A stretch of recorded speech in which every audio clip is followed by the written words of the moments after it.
Hello students, welcome to my Bengali study channel.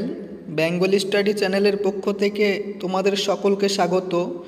প্রিয় একাদশ শ্রেণীর ছাত্রছাত্রীরা, আজকের ক্লাসে আমি তোমাদের জন্য আলোচনা করব একাদশ শ্রেণীর বাংলা ভাষা ও সংস্কৃত সাহিত্যের ইতিহাস থেকে লাস্ট মিনিট সাজেশান নিয়ে উপস্থিত হয়েছে তোমাদের জন্য। তোমাদের যে আপকামিং 2024 সালের ফাইনাল পরীক্ষা রয়েছে, সেই ফাইনাল পরীক্ষায় ভাষা এবং সংস্কৃত সাহিত্যের ইতিহাস থেকে যে প্রশ্নগুলি এবছর আসতে চলেছে, সেই প্রশ্নগুলি আজকে আমি তোমাদের সামনে একে একে পরিবেশন করব। এই প্রশ্নগুলি যদি তোমরা ঠিকমতো পড়ো, এর বাইরে একটি প্রশ্ন তোমাদের আসবে না, এর মধ্যেই তোমরা সমস্ত প্রশ্ন কমন পেয়ে যাবে, 100% গ্যারান্টি। অথবা প্রশ্নটাও তোমরা কমন পেয়ে যাবে। তাই তোমরা এই প্রশ্নগুলি আগে থেকে প্রস্তুতি নাও এবং প্রস্তুতি করে তোমরা পরীক্ষা দিতে যাও, দেখবে তোমরা 100% সফলতা লাভ করবে। তাই আলোচনা শুরু করার পূর্বেই তোমরা যারা নতুন আমার এই চ্যানেলে ভিডিও দেখছো, তারা অবশ্যই আমার এই চ্যানেলটিকে সাবস্ক্রাইব করবে এবং পাশে থাকা বেল আইকন বেলটি প্রেস করে অল নোটিফিকেশন অন করে দেবে, যাতে করে আমার ভিডিও ছাড়ার সঙ্গে সঙ্গে সবার আগে তোমাদের কাছে পৌঁছে যায়। তাই দেরি না করে চলো শুরু করি আজকের মূল আলোচনা। তোমাদের প্রথমে আমি ভাষা থেকে আলোচনা করব। ভাষা থেকে তোমাদের একটি প্রশ্ন লিখতে হবে, 3টি প্রশ্ন আসবে। তো এই ভাষা থেকে প্রথম যে প্রশ্নটি তোমাদের জন্য রেখেছি সেটি হলো, মিশ্র ভাষা কাকে বলে? এই ভাষার 4টি বৈশিষ্ট্য লেখো। এই প্রশ্নটি তোমাদের খুবই গুরুত্বপূর্ণ প্রশ্ন। তোমরা এই প্রশ্নটি সবার আগে পড়ে নাও, কারণ এই প্রশ্নটি এবার ফাইনাল পরীক্ষায় 2024 সালে একাদশ শ্রেণীর ছাত্রছাত্রীদের জন্য খুবই ইম্পর্টেন্ট। এটি পরীক্ষা এবার আসতে চলেছে। 2 নম্বর প্রশ্ন, অবর্গীভূত ভাষা কাকে বলে? কয়েকটি উল্লেখযোগ্য অবর্গীভূত ভাষার পরিচয় দাও।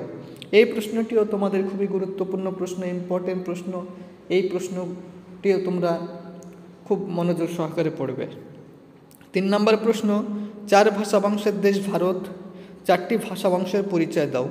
এই প্রশ্নটি তোমাদের 2023 সালে যে ফাইনাল পরীক্ষা হয়েছিল সেই পরীক্ষায় এসেছিল, তবুও আমি তোমাদের জন্য এখানে প্রশ্নটি রেখেছি। তার কারণ হলো, এখানে দ্রাবিড়, ভর্চনা, অস্ট্রিক, ইন্দো ইউরোপীয়, এই যে 4টি ভাষা বংশ রয়েছে, তো তোমাদের পরীক্ষায় যে কোনো একটি ভাষা বংশের সংক্ষিপ্ত পরিচয় দাও তাই বলে কোশ্চেন হতে পারে। তার জন্য তোমরা এই প্রশ্নটি পড়ে রাখবে। তবে যারা মনে করবে কি যে এই 3 নম্বর প্রশ্নটি পড়বো না, যেহেতু 2023 সালে ফাইনাল পরীক্ষা এসেছে, তারা মনে করলে এই প্রশ্নটি এড়িয়ে যেতে পারো। তোমরা 1 নম্বর এবং 2 নম্বর প্রশ্নটা অধিক গুরুত্ব সহকারে পড়বে। দেখবে 1 নম্বর এবং 2 নম্বর প্রশ্নের মধ্যে তোমরা একটি প্রশ্ন 100% গ্যারান্টি পেয়ে যাবে। 4 নম্বর প্রশ্ন, সংস্কৃত ভাষা কি বাংলা ভাষার জননী? আলোচনা করো। অথবা বাংলা ভাষার উদ্ভব ও ক্রম বিকাশের ধারা আলোচনা করো। এই প্রশ্নটিও তোমাদের খুবই গুরুত্বপূর্ণ প্রশ্ন। তো আমি আশা করি 1 নম্বর আর 2 নম্বর প্রশ্নটি যদি তোমরা পড়ো, দেখবে 100% গ্যারান্টি তোমাদের দিলাম, ওই 1 নম্বর এবং 2 নম্বর প্রশ্নের মধ্যে একটি প্রশ্ন ফাইনাল পরীক্ষায় থাকবে। 5 নম্বর প্রশ্ন, মধ্য ভারতীয় আর্য ভাষা বা নব্য ভারতীয় আর্য ভাষার কালসীমা উল্লেখ করে সংক্ষিপ্ত পরিচয় দাও। এই প্রশ্নটিও তোমাদের জন্য খুবই গুরুত্বপূর্ণ প্রশ্ন। পরের প্রশ্ন 6 নম্বর, বাংলা লিপির উদ্ভব বা ব্রাহ্মী লিপি থেকে বাংলা লিপির বিবর্তনের পর্যায়গুলি আলোচনা করো। 7 নম্বর প্রশ্ন, কিউনিফর্ম বা কিলক লিপির সংক্ষিপ্ত পরিচয় দাও। এই প্রশ্নটিও তোমাদের খুবই গুরুত্বপূর্ণ প্রশ্ন। ধরে নাও এই পরীক্ষাটি এবার 2024 সালের একাদশ শ্রেণীর ফাইনাল পরীক্ষায় আসতে চলেছে, তাই এই প্রশ্নটি তোমরা সবার আগে পড়ে নাও। 8 নম্বর প্রশ্ন, ভাষা কাকে বলে? বাংলা উপভাষা কয় প্রকার, কী কী? যে কোনো এক প্রকার উপভাষার আঞ্চলিক বৈশিষ্ট্য লেখো। এই যে তোমাদের সামনে আমি 8টি ভাষা থেকে যে 5 মার্কের প্রশ্ন তুলে ধরলাম, এই 5 মার্কের প্রশ্ন তুলে ধরলাম, এই 8টির মধ্যে তোমরা 1 নম্বর, 2 নম্বর এবং 7 নম্বর এই 3টি প্রশ্ন খুবই গুরুত্ব সহকারে পড়বে। কারণ আমার নিজের অভিজ্ঞতা থেকে আমি বলছি তোমাদের যে এই 3টি প্রশ্ন যদি তোমরা ঠিক মতো পড়ো, তোমরা একটি প্রশ্ন অনায়াসে কমন পেয়ে যাবে। তাই তোমরা বাদবাকিগুলো পাশাপাশি দেখে রাখবে আর এই 3টি প্রশ্ন গুরুত্ব সহকারে পড়বে। দেখবে এই 3টি প্রশ্নের মধ্যে তোমরা একটি প্রশ্ন পেয়ে যাবে। তাই তোমরা যারা আমার এই চ্যানেলে ভিডিও দেখছো, তারা অবশ্যই আমার এই চ্যানেলটিকে সাবস্ক্রাইব করবে এবং লাইক করবে, কারণ তোমাদের একটি মাত্র সাবস্ক্রাইব এবং লাইক আমাকে নতুন নতুন ভিডিও বানাতে সাহায্য করবে। এবং আমার চ্যানেলটি যেহেতু নতুন, সেহেতু আমার চ্যানেলটি যাতে গ্রোথ হয় এবং ভবিষ্যতে যাতে আরও অনেক দূর অগ্রসর হতে পারি, সেই জন্য তোমাদের সাপোর্ট আমি একান্ত কামনা করি। তাই এবারে আমি তোমাদের সামনে বাংলা সাহিত্যের ইতিহাস থেকে প্রশ্নগুলি একে একে পরিবেশন করব। 1 নম্বর প্রশ্ন, বাংলা সাহিত্যের আদিমতম নিদর্শন বা চর্যাপদের পুঁথি কে আবিষ্কার করেন? কবে নাগাদ এই পুঁথি রচিত? এই পদগুলিতে তৎকালীন সমাজ জীবনের যে প্রতিফলন দেখা গেছে তার সংক্ষেপে আলোচনা করো। এর ভাষাকে সন্ধ্যা ভাষা কেন বলে? চর্যাপদের সাহিত্যমূল্য বিচার করো। অথবা বাংলা সাহিত্যের মধ্যযুগের আদিমতম নিদর্শন কি? এর খণ্ডগুলির নাম লেখো। এই পুঁথিটি কে, কবে, কোথা থেকে আবিষ্কার করেন? এই পুঁথির সংক্ষিপ্ত পরিচয় দাও এবং সাহিত্যমূল্য নির্ণয় করো।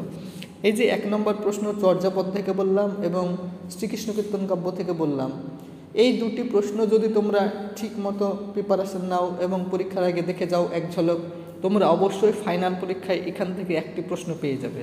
কারণ বাংলা সাহিত্যের ইতিহাস থেকে তোমাদের 4টি প্রশ্ন আসে, লিখতে হয় 2টো। তো এই 2টো প্রশ্ন যদি তোমরা পড়ে যাও, তোমরা একটি প্রশ্ন 100% গ্যারান্টি তোমরা পেয়ে যাবে। তাই সববার আগে তোমরা এই 2টি প্রশ্ন পড়ে নাও। 2 নম্বর প্রশ্ন, কৃত্তিবাস অনুদিত কাব্যটি বা রামায়ণের জনপ্রিয়তার কারণ আলোচনা করো। 3 নম্বর প্রশ্ন, চণ্ডীমঙ্গলের শ্রেষ্ঠ কবি কে? তার কাব্য প্রতিভার পরিচয় দাও। এই প্রশ্নটি তোমাদের খুবই গুরুত্বপূর্ণ প্রশ্ন, ইম্পর্টেন্ট প্রশ্ন। এই প্রশ্নটি তোমরা অধিক গুরুত্ব সহকারে পড়বে। পরে প্রশ্ন 4 নম্বর, বৈষ্ণব পদ রচনায় বিদ্যাবতীর প্রতিভার পরিচয় দাও। তাকে বাংলা সাহিত্যের ইতিহাসে অন্তর্ভুক্ত করার কারণগুলি লেখো। এই প্রশ্নটি খুবই গুরুত্বপূর্ণ প্রশ্ন। এই প্রশ্নটি অনেকবার তোমাদের ফাইনাল পরীক্ষায় এসেছে, তাই এই প্রশ্নটি তোমরা সববার আগে পড়ে নাও। 5 নম্বর প্রশ্ন, শ্রীকৃষ্ণ বিজয় কাব্যটির রচয়িতাকে? তিনি কি উপাধি পেয়েছিলেন? কাব্যটির সংক্ষিপ্ত পরিচয় দাও। এই প্রশ্নটিও গুরুত্বপূর্ণ প্রশ্ন, ফাইনাল পরীক্ষায় আসার মতো প্রশ্ন, তাই এই প্রশ্নটি তোমরা গুরুত্ব সহকারে পড়বে।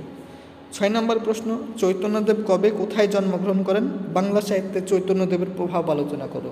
এই প্রশ্নটি খুবই গুরুত্বপূর্ণ প্রশ্ন, ইম্পর্টেন্ট প্রশ্ন। 7 নম্বর, মঙ্গল কাব্যের বৈশিষ্ট্য আলোচনা করো। মনসা মঙ্গল কাব্যের পরিচয় দাও। 8 নম্বর প্রশ্নটি তোমাদের সামনে যেটি রেখেছি সেটি হলো, দ্বিজেন্দ্রলাল রায়, দীনবন্ধু মিত্র, মাইকেল মধুসূদন দত্তের নাট্য প্রতিভার পরিচয় দাও। তোমরা দ্বিজেন্দ্রলাল রায় আর দীনবন্ধু মিত্র এই দুটি যদি ঠিকমতো পড়ো, তোমরা এখান থেকে একটি প্রশ্ন কমন পেয়ে যাবে, কারণ মাইকেল মধুসূদন দত্ত গতবার এসেছে পরীক্ষায়। পরে প্রশ্ন 9 নম্বর, গীতি কবিতায় বিহারীলাল চক্রবর্তীর অবদান আলোচনা করো। 10 নম্বর যে প্রশ্নটি তোমাদের জন্য রেখেছি, বাংলা গদ্যে পণ্ডিত ঈশ্বরচন্দ্র বিদ্যাসাগর এবং ফোর্ট উইলিয়াম কলেজের অবদান আলোচনা করো। তোমরা মনে করলে এই প্রশ্নটি পড়তেও পারে, আবার না পড়তেও পারো, কারণ এই প্রশ্নটি 2023 সালের ফাইনাল পরীক্ষায় এসেছে। তবুও আমি তোমাদের জন্য সাজেশনে দিয়ে রেখেছি। 11 নম্বর প্রশ্ন, রবীন্দ্রনাথ ঠাকুরের কাব্যগ্রন্থগুলি কাল অনুসারে বিভাগ করে প্রতিটি বিভাগের একটি করে কাব্যগ্রন্থের নাম লেখো। এবং 12 নম্বর প্রশ্ন, ছড়া, ধাঁধা, লোককথা ও প্রবাদ প্রবচন কাকে বলে? 4টি করে বৈশিষ্ট্য লেখো এবং 4টির উদাহরণ দাও। এই যে 12 নম্বর প্রশ্নটা বললাম, এই প্রশ্নটা ছড়া, ধাঁধা আর লোককথা, ছড়া ধাঁধা যদি তুমি পড়ো তাহলে তোমরা এখান থেকেই একটি প্রশ্ন অনায়াসে কমন পেয়ে যাবে, কারণ গত 2023 সালে যে পরীক্ষা হয়েছিল সেখানে প্রবাদ প্রবচনটা এসেছে। তাই ছড়া, ধাঁধা, লোককথা তোমরা এই 3টি পড়ে রাখো, দেখবে এখান থেকে একটি প্রশ্ন তোমরা অনায়াসে কমন পেয়ে যাবে।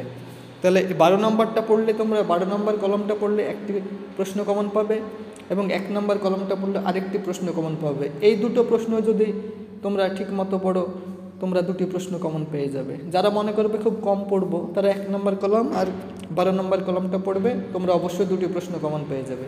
আর যারা মনে করবো কি যে অনেক ভালো রেজাল্ট করতে হবে, ভালো পড়াশোনা করব, তাহলে তারা বিস্তারিতভাবে এই প্রশ্নগুলি দেখবে।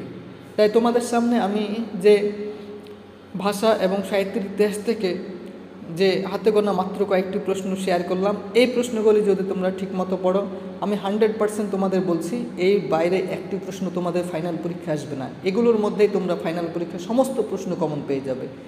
তাই এরকম নিত্য নতুন ভিডিও পেতে তোমরা অবশ্যই আমার এই চ্যানেলটিকে লাইক করবে, কমেন্ট করবে এবং চ্যানেলটি বন্ধু বান্ধবদের মধ্যে অধিক পরিমাণে শেয়ার করো।